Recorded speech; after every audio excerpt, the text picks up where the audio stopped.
ఈ ప్రపంచాన్ని అర్థం చేసుకుంటూ చదవాలి. మీరు డిగ్రీకి వచ్చారు, డిగ్రీలో 80% మార్కులు 90% మార్కులు వస్తాయి, అదో పెద్ద విషయం కాదు, చాలామందికి వస్తాయి. కానీ సబ్జెక్టు ఉందా లేదా అనేది చూస్తారు ఈనాటి పోటీ ప్రపంచం. మీరు ఇంటర్వ్యూకి వెళితే, మొన్న గురుకుల మీ లెక్చరర్లకి చాలామంది 2024లో ఇంటర్వ్యూస్కి పోయినప్పుడు నేను ఇంటర్వ్యూ బోర్డు చైర్మన్గా ఉన్నాను. ఒక 4-5 రోజులు జరిగాయి. అక్కడ ఇంటర్వ్యూలో ఏమడుగుతారు, మార్కులు పీజీలో 90% మార్కులు ఉన్నాయి కనుక ఉద్యోగం ఇస్తున్నాం వెళ్ళిపోండి అమ్మా అని చెప్పరు ఎవరు కూడా. ఒక 20 నిమిషాలు ఇంటర్వ్యూ ఉంటుంది. బోర్డు మీద పద్యం రాయమంటారు, పోయం రాయమంటారు, పాఠం చెప్పమంటారు. నీవు చెప్పే పాఠం మీద ఆధారపడి నీకు ఉద్యోగం వస్తుంది. 1 మార్కు తేడా అంతే. ఇంటర్వ్యూలో 1 మార్కు ఒకరికి ఎక్కువ వస్తుంది, 1 మార్కు తక్కువ వస్తుంది. తక్కువ వచ్చిన వాళ్ళకి జాబ్ రాదు, ఎక్కువ వచ్చిన వాళ్ళకి జాబ్ వస్తుంది. ఆ 1 మార్క్ ఎట్లా డిసైడ్ అవుతుంది, నువ్వు చెప్పిన పాఠం లాంటి డిసైడ్ అవుతుంది. పాఠం ఎలా చెప్పగలుగుతాం, అక్కడ ఉన్న ఇంటర్వ్యూ బోర్డులో 5 మంది ఉంటే 5 మందిని ప్రభావితం చేసేలా పాఠం చెప్పాలి, ప్రభావితం చేసేలా మాట్లాడాలి, మంచి భాషతో మాట్లాడాలి, మంచి విషయంతో మాట్లాడాలి. ఆ విషయం బాగుండాలంటే డిగ్రీ అనేది మీకు చాలా ముఖ్యమైనది. 3 సంవత్సరాలు మీరు చదివే సబ్జెక్ట్. మీరు జాలజీ, కంప్యూటర్ సైన్సా, లేకపోతే ఎకనామిక్సా, హిస్టరీ, పొలిటికల్ సైన్సా, కామర్సా, ఏ సబ్జెక్ట్ అయినా తీసుకోండి. మీరు చదివే సబ్జెక్టులో మీరు నైపుణ్యం పొందాలంటే మీకు నాలెడ్జ్ కావాలి. నాలెడ్జ్ కావాలంటే మీ లెక్చరర్లు ఇచ్చే నోట్స్ మాత్రమే చదవకండి. దానికి ఒక ప్రిస్క్రైబ్ టెక్స్ట్ బుక్ ఉంటుంది. ఆ టెక్స్ట్ బుక్ను మొదటి నుంచి చివరి వరకు చదవండి, సంపూర్ణంగా చదవండి. ఆ సంపూర్ణంగా చదివే క్రమంలో ఏమేర్పడుతుంది, అందులో ఏముందో మీకు అర్థమవుతుంది. ఆ సబ్జెక్టు మీకు నోటి కంటత రావాలి. ఎక్కడికి పోయినా సరే మనకు భయం లేకుండా మనం మాట్లాడగలగడం ఎప్పుడు వస్తుంది అంటే మనలో సబ్జెక్ట్ ఉన్నప్పుడు సాధ్యమవుతుంది. మనం భయపడుతున్నామంటే సబ్జెక్టు లేకపోతేనే భయపడతాం. అందుకే లోతుగా అధ్యయనం చేయండి. అధ్యయనం అనేది ఈ ప్రపంచాన్ని అర్థం చేసుకోవడానికి మీకు ఉపయోగపడుతుంది. సబ్జెక్టుతో పాటు మీరు ఖచ్చితంగా రోజు 1 గంట, గంటన్నర సేపు ఒక పత్రిక చదివే అలవాటు చేసుకోండి. తప్పనిసరిగా ఒక పత్రిక చదవాలి. మీరు తెలుగులో చదువుతారా, ఇంగ్లీష్లో చదువుతారా, ఏదైనా సరే ఒక పత్రిక చదవండి.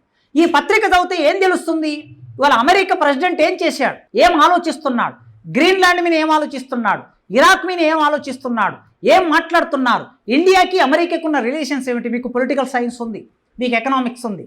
గోల్డ్ రేట్ ఎందుకు పెరుగుతుంది, 1,50,000 గోల్డ్ రేట్ ఎందుకు అయింది, దాని వెనుక ఉండే ఎకనామిక్స్ బిజినెస్ పేజ్ అని ఒక పేజ్ ఉంటుంది, స్పోర్ట్స్ పేజ్ ఉంటుంది, సినిమా పేజ్ ఉంటుంది, ఎడిటోరియల్ పేజ్ ఉంటుంది.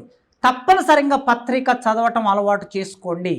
మీరు వరుసగా 4 రోజులు పత్రిక మొదలు పెట్టండి. 31వ రోజు మీరే పత్రిక దగ్గరికి వెళ్తారు. పత్రికను మీరు తీసుకొచ్చి మీరు చదవండి అని ఎవరు చెప్పవలసిన అవసరం లేదు. మీరే పత్రిక చదవకపోతే మీలో ఒక ఘర్షణ మొదలవుతుంది, ఏదో కోల్పోయాని ఇవ్వాలని మొదలవుతుంది. సో అట్లా పత్రిక చదవటం, ఎడిటోరియల్స్ చదవటం వలన మనకి భాష మీద పట్టు వస్తుంది, ప్రపంచం తెలుస్తుంది. సబ్జెక్టుతో పాటు ఇతర ప్రపంచాన్ని అర్థం చేసుకోండి.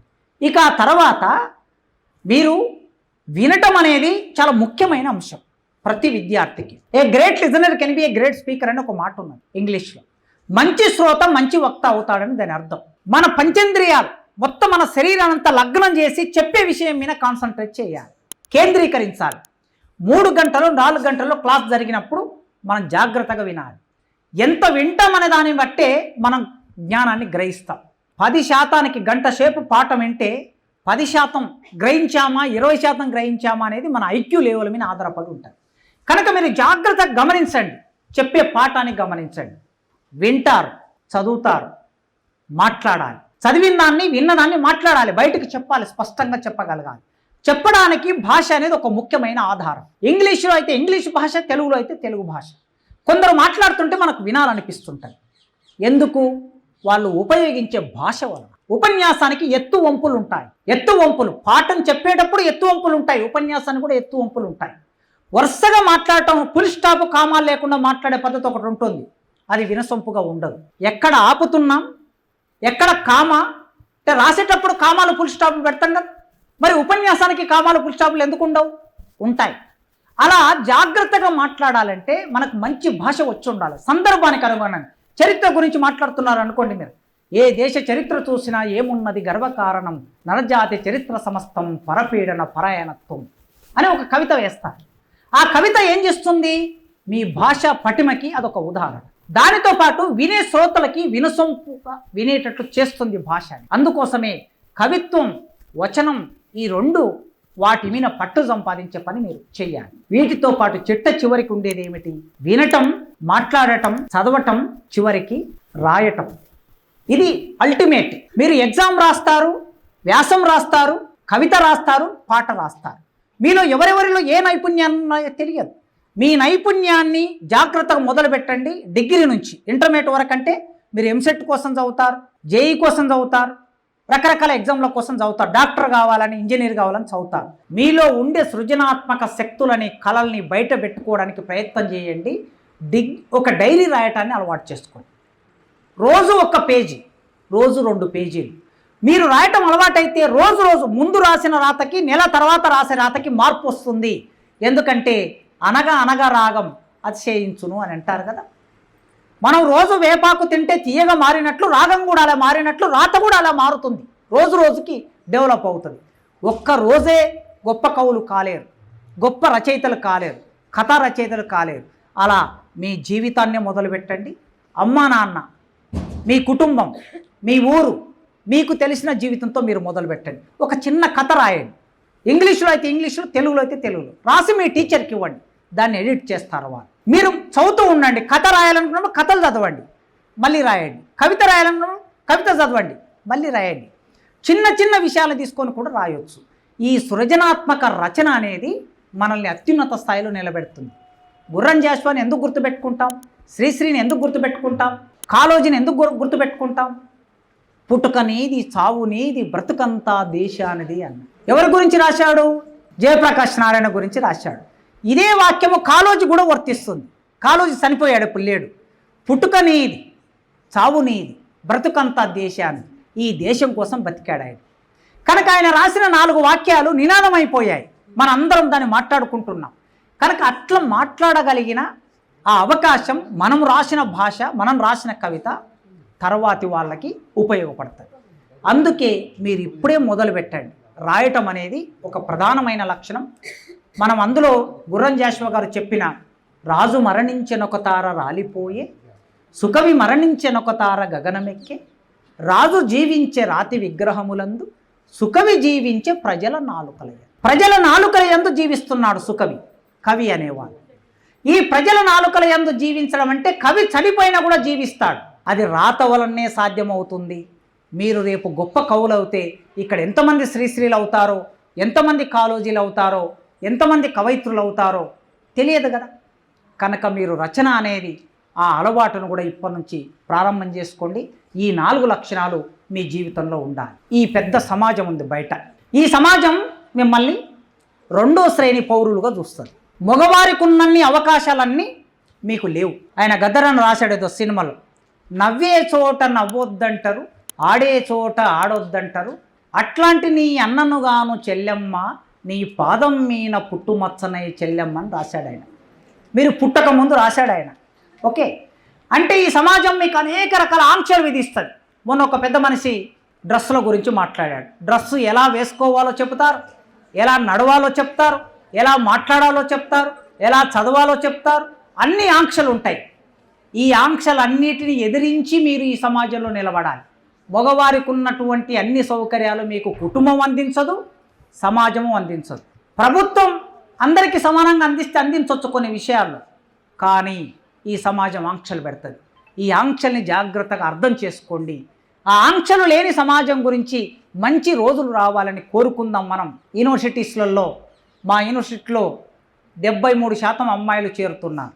అంటే 100 మంది చేరితే 73 అమ్మాయిలు ఉన్నారు. ఇప్పుడు మా ఎంఏ తెలుగులో 44 మంది చేరితే 30 మంది అమ్మాయిలు ఉన్నారు.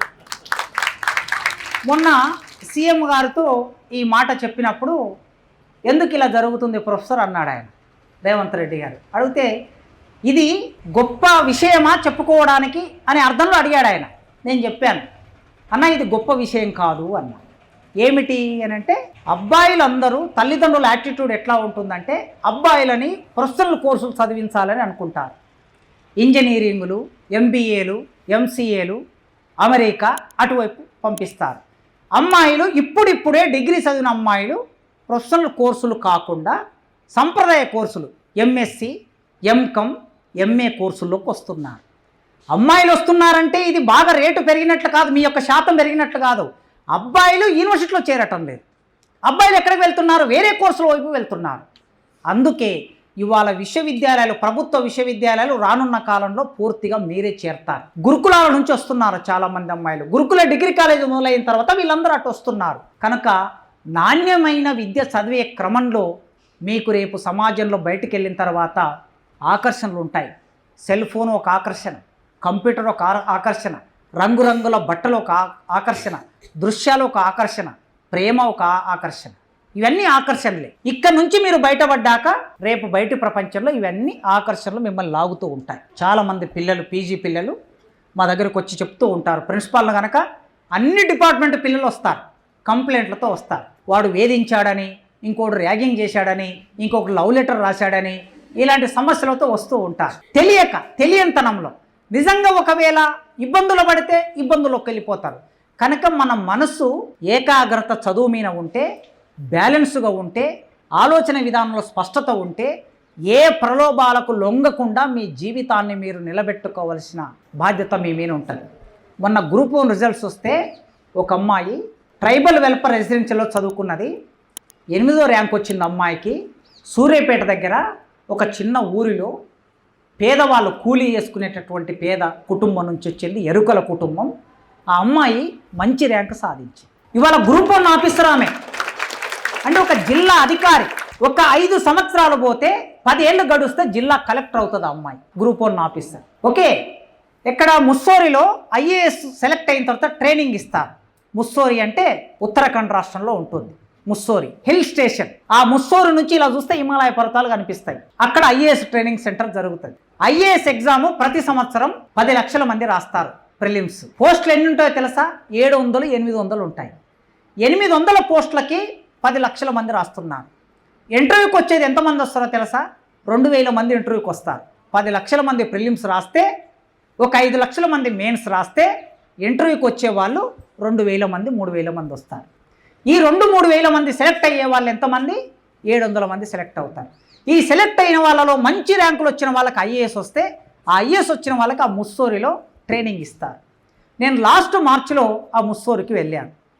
వెళ్ళిన తర్వాత ఫస్ట్ ర్యాంక్ వచ్చిన అమ్మాయితో ఇంటరాక్షన్ కావాలనుకున్నాను. నేను నాకు తెలిసిన అబ్బాయికి చెప్పాను, ఇట్లా అమ్మాయితో మాట్లాడాలంటే పిలిపించాడు అమ్మాయిని. బీహార్కు సంబంధించిన అమ్మాయి, భారతదేశంలో మొట్టమొదటి ర్యాంక్ వచ్చింది, ఫస్ట్ ర్యాంక్ వచ్చింది అమ్మాయికి. అయితే అమ్మాయితో మాట్లాడాను, ఫ్యామిలీ బ్యాక్గ్రౌండ్ ఏమిటి అని అడిగితే అమ్మాయికి తల్లి లేరు, తండ్రి లేరు, తల్లిదండ్రులు ఇద్దరు లేరు, అనాథ. ఆ ఊరిలో ఉన్న పెద్ద మనిషి చదివిస్తే చదువుకొని, ఒకరిద్దరు హెల్ప్ చేస్తే చదువుకొని సివిల్స్ రాసి భారతదేశంలో మొదటి ర్యాంక్ సాధించింది. ఇవాళ ఆమె ఒక రాష్ట్రంలో ఒక జిల్లాకే కలెక్టర్. అద్భుతాలు సృష్టించవచ్చు మీరు అనుకుంటే. అబ్బాయిలకి రకరకాల వ్యాపకాలు ఉంటాయి. మీ ఆలోచన విధానానికి అబ్బాయిల ఆలోచన విధానానికి చాలా తేడా ఉంటుంది. ఎందుకంటే నాకన్నా ముందు నుంచి సారు టీచింగ్లో ఉన్నాడు కనుక ఆయనకు చాలా బాగా తెలుసు. నేను ఒక 23 ఏళ్ళు అయింది టీచింగ్లోకి వచ్చి. ఆలోచన స్రవంతి ఎలా ఉంటుందని గమనిస్తాం మేము. మీరు కాన్సన్ట్రేషన్ లెవెల్స్ మీకు ఎక్కువగా ఉంటాయి, చదివే కెపాసిటీ మీకు ఎక్కువగా ఉంటుంది, ఐక్యూ పవర్ మీకు ఎక్కువగా ఉంటుంది. మీరు ఒకవేళ అనుకుంటే ఏదైనా సాధించగలరు. మీరు నా బిడ్డలు లాంటి వాళ్ళు. సరిగ్గా ఇప్పుడు నా బిడ్డ మీ వయసు ఫస్ట్ ఇయర్. రేపు నేను కోరుకుంటున్న మీరందరూ ఉస్మానియా విశ్వవిద్యాలయానికి పీజీ కోసం ఇక్కడ ఉన్నవాళ్ళు ఎంట్రన్స్ రాసి, సార్ మేము ఫలానా రోజు మీరు అక్కడికి వచ్చారు, కాలేజీలో మాట్లాడారు కనుక మేము మళ్ళీ మీ దగ్గరికి వచ్చాము చూడండి అని ఇక్కడ ఉన్నటువంటి వాళ్ళలో ఎంతమంది చెప్తారో నెక్స్ట్ అకాడమిక్ ఇయర్లో ఫైనల్ ఇయర్ వాళ్ళు చూస్తా నేను మళ్ళీ. సో మీ జీవితాన్ని జాగ్రత్తగా మలుచుకోండి. మీరు ఒక్కటి గుర్తుంచుకోండి, మీ తల్లిదండ్రులు మీకోసం ఎదురు చూస్తూ ఉంటారు, కళ్ళలో ఒత్తులు వేసుకొని ఎదురు చూస్తూ ఉంటారు. నా బిడ్డ మంచి చదువుతుంది, ఉద్యోగం తెచ్చుకుంటుంది అని ఎదురు చూస్తారు. వాళ్ళ జీవితంలో పండు వెన్నెల కురియాలంటే మీరు దానికి తగినట్లు అభివృద్ధి కావాలి. దానికి కావలసిన మొట్టమొదటి బేస్ ఈ 3 ఏళ్ళ డిగ్రీలోనే ఉంటుంది. ఈ 3 ఏళ్ళు మీరు చదివిన సబ్జెక్టే ఆ తర్వాత మీరు ఏ ఎగ్జామ్కి వెళ్ళినా ఉంటుంది, గుర్తుపెట్టుకోండి. ఆ విధంగా జాగ్రత్తగా చదవాలని, ఏ ఆకర్షణకు గురి కావద్దని, మీ జీవితం ఉత్తమంగా తీర్చిదిద్దుకోవాలని కోరుకుంటూ నాకు ఈ అవకాశం ఇచ్చిన ఈ కళాశాల ప్రిన్సిపాల్ గారు, అధ్యాపక బృందం అందరికీ పేరు పేరున వందనాలు తెలియజేస్తూ ముగిస్తున్నాను.